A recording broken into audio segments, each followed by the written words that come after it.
ॐ ईशावास्यमिदं सर्वं यत्किञ्च जगत्यां जगत् तेन जपेन भुञ्जीथा मा कृपा तस्य सिद्धम्।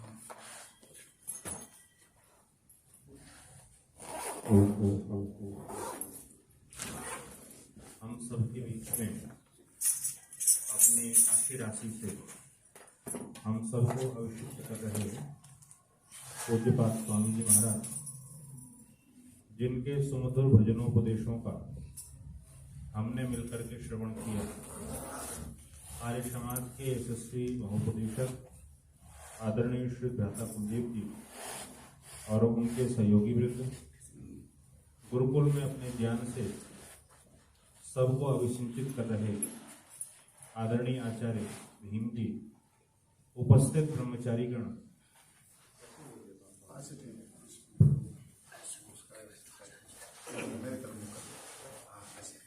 उपस्थित ब्रह्मचारीगण, जीवन के अंदर जिस अवस्था से आप सब लोग गुजर रहे हैं, इस अवस्था के अंदर एक बड़ी विचित्रता रहती है कि जो कोई आता है वो सुना करके चला जाता है। और ब्रह्मचारियों को इस बात का बड़ा कष्ट होता है। गुरुकुल में हम भी थे तो अनुभव ही करते थे कि कोई विद्वान आता है, एक बात सुना के चला जाता है। ये सुनना काम बड़ा कठिन है। पर ये स्मरण रखिए, हमारे यहाँ बड़ा विद्वान वो नहीं है जिसने शास्त्रों को बहुत पढ़ा हो। हमारे यहाँ बड़ा विद्वान वो भी नहीं है जिसने शास्त्र बहुत स्मरण किए। हमारे यहाँ बड़ा विद्वान वो है जो बहुश्रुत होता है, जिसने अपने बड़े लोगों को बहुत सुना हुआ हो। तो अगर ये सुनने की परंपरा जीवन के अंदर आए तो हमारा जीवन विशेष बनता है। और कहा भी गया, आप में से जो लोग काशिका पढ़ रहे होंगे तो काशिका के अंदर निर्देशन आया, यावत जीवति तावत अधीते, जब तक जिंदा रहो तब तक कुछ न कुछ सीखने का प्रयास करो, कुछ न कुछ जीवन के अंदर आना चाहिए। मैं निवेदन आपसे करूंगा कि दो चीजों पर विशेष ध्यान देना, एक स्वास्थ्य पर, एक साधना पर। स्वास्थ्य पर अगर आपने ध्यान दिया तो आपका शरीर बहुत अच्छा रहेगा। और ये स्मरण रखिए कि आप जीवन में कोई भी कार्य करें, अगर आपका शरीर व्यवस्थित नहीं है, आज हमने जीवन में बिल्कुल शीर्षासन कर दिया। शास्त्रों ने एक निर्देशन किया कि जितनी चिंता हम अपने भौतिक सामानों की करते हैं, उससे ज्यादा चिंता प्रत्येक मनुष्य को अपने शरीर की करना चाहिए। और जितनी चिंता हम शरीर की करते हैं, उससे ज्यादा चिंता हमको अपनी बुद्धि की करनी चाहिए। जितनी चिंता हम अपनी बुद्धि की करते हैं, उससे ज्यादा चिंता हमें अपने मन की करनी चाहिए। और जितनी चिंता हम मन की करते हैं, उससे ज्यादा चिंता अपनी आत्मा की करनी चाहिए। और जितनी चिंता आत्मा की करते हैं, उससे ज्यादा चिंता परमात्मा की करनी चाहिए।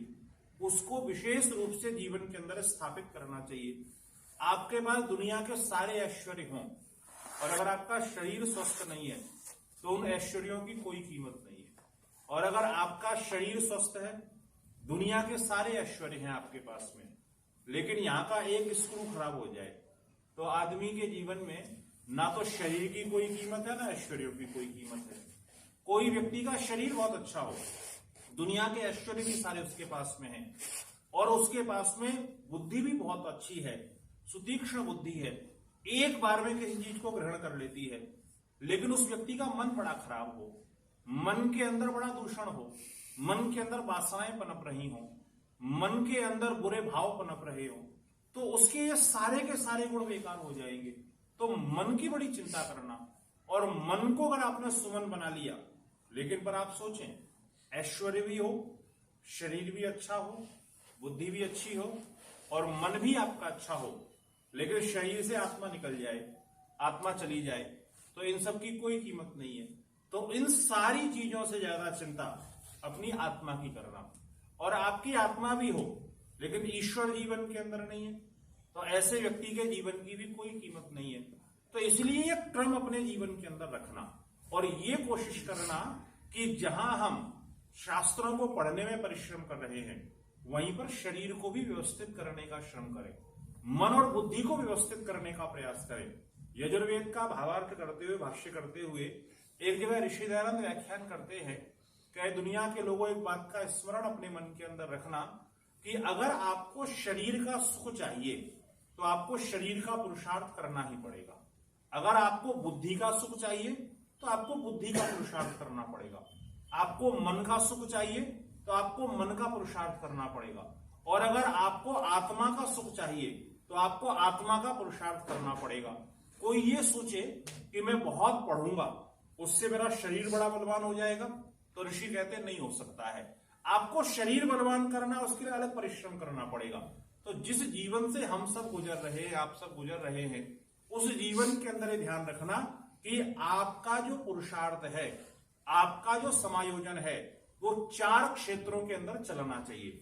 आप शरीर का भी बराबर ध्यान रखें, आप अपने बुद्धि का भी बराबर ध्यान रखें, आप अपने मन को भी व्यवस्थित करने का प्रयास करें, और श्रेष्ठ अध्ययन के द्वारा, श्रेष्ठ सानिध्य के द्वारा और श्रेष्ठ साधना के द्वारा आप अपनी आत्मा के लिए भी प्रयत्न और पुरुषार्थ करें। और ऋषि दयानंद का वाक्य स्मरण रखना, वो ये कहते हैं कि शरीर के पुरुषार्थ की तुलना में बुद्धि के पुरुषार्थ की कीमत ज्यादा होती है, और बुद्धि के पुरुषार्थ की तुलना में मन के पुरुषार्थ की कीमत ज्यादा होती है। और इन तीनों पुरुषार्थों की तुलना में आत्मा के पुरुषार्थ की कीमत बहुत ज्यादा होती है।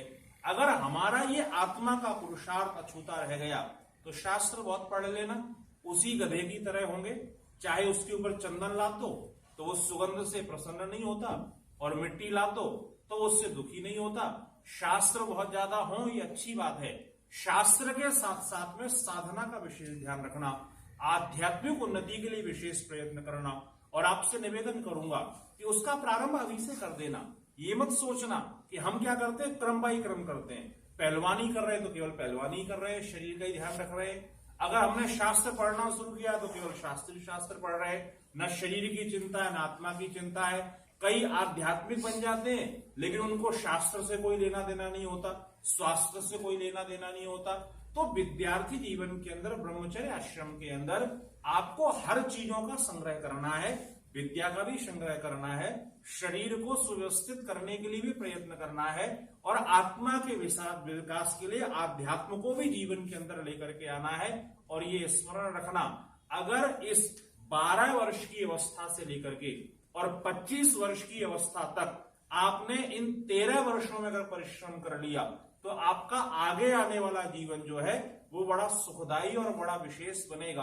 तो इसलिए अच्छी चीजों का संग्रह अपने जीवन के अंदर सदा बना करके रखें। और जब प्रातः काल उठना तो उठते ही इस बात का ध्यान रखना कि पूरे दिन आप क्या कर रहे हैं।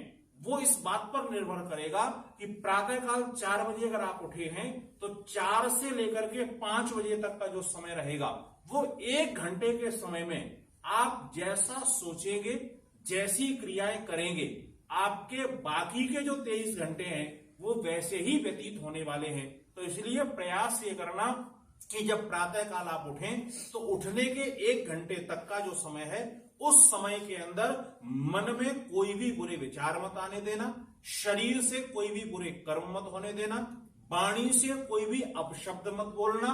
इसीलिए तुम्हारे शास्त्र ने कहा प्रातः काल का वो समय आप मौन रूप से गुजारें, आप एकांत सेवन करते हुए गुजारें। क्योंकि अगर वो 1 घंटे में आपने जैसे विचार बनाए, जैसा आपका चिंतन हुआ, शरीर की क्रियाएं आपकी जैसी हुई, आगे पूरे दिन आप वो ही करने वाले हैं। तो इसलिए वो 1 घंटे को बहुत संभाल करके रखना। और ये ईश्वर की कृपा से और पूज्यपाद स्वामी जी के प्रेम और पुरुषार्थ के कारण से ये जो आपको समायोजन मिला है इसका पूरा पूरा लाभ लेना, क्योंकि फिर ये समय जीवन में लौट करके नहीं आएगा। केवल पछतावा रहता है कि उस समय जी ये कर लेते तो बड़ा अच्छा हो जाता, हमें ये अनुकूलता मिल जाती तो हम ये कर लेते, अगर ऐसा हो जाता तो हम ऐसा कर लेते। पर ये ध्यान रखना, आपको जो अवसर मिला, जैसा मिला, जितना मिला, उसमें विशेष से विशेष करने का प्रयास करना। भागने का कोई विकल्प जीवन के अंदर मत रखना, और ये मत सोचना कि ये होगा तब ऐसा करूंगा।